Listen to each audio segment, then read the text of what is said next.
Hello, j'espère que vous allez bien. Nous continuons notre semaine pâtisserie-boulangerie. Donc aujourd'hui, ça va être des flancs coco. Pour ça, j'avais besoin d'un plat à tarte que je vais beurrer. Donc vous pouvez ne pas beurrer, ça va se démouler quand même. Donc moi, je préfère beurrer. Donc vous pouvez ne pas beurrer, ça pose pas de problème. Donc j'avais besoin des 150 grammes de sucre, sucre des cannes pour moi. Vous pouvez utiliser du sucre blanc. J'ai mis 20 millilitres d'eau. Je vais mettre sur le feu sans remuer jusqu'à avoir un joli caramel. Ne le laissez pas trop foncer parce que la cuisson va continuer dans le four. Ensuite, on va mettre dans le fond de plat à tarte. On va venir bien secouer. Encore une fois de plus, il ne faut pas mettre la cuillère parce que ça va former des blocs et ça ne va pas être intéressant. Ensuite, on va prendre un saladier, on va mettre 4 œufs et une gousse de vanille que j'ai récupéré les graines. J'ai mis dedans. On va mettre une boîte de lait concentré non sucré, une boîte de 400 grammes. Ensuite, on va prendre une boîte de 400 grammes encore de lait concentré sucré.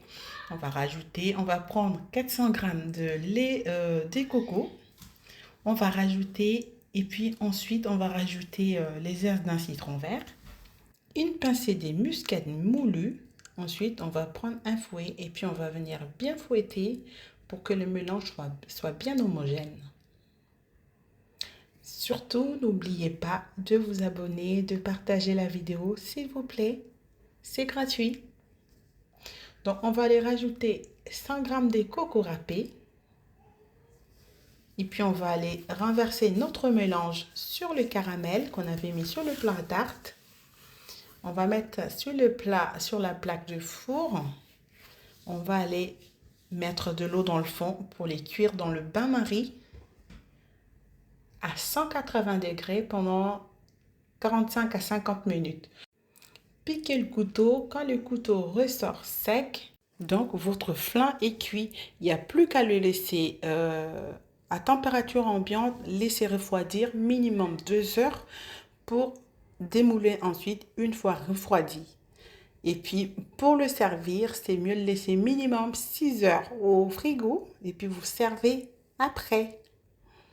Donc, si vous êtes pressé, c'est pas un bon dessert à faire.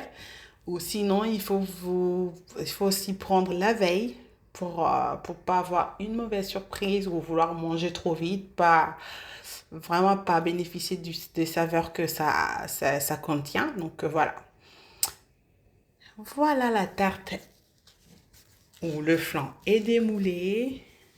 Il y en a qui aiment bien mettre du jus par-dessus, mais juste comme ça, c'est très bien. Il y a du jus qui est resté sur le plat où on a démoulé, mais non, juste comme ça, monsieur voulait manger comme ça.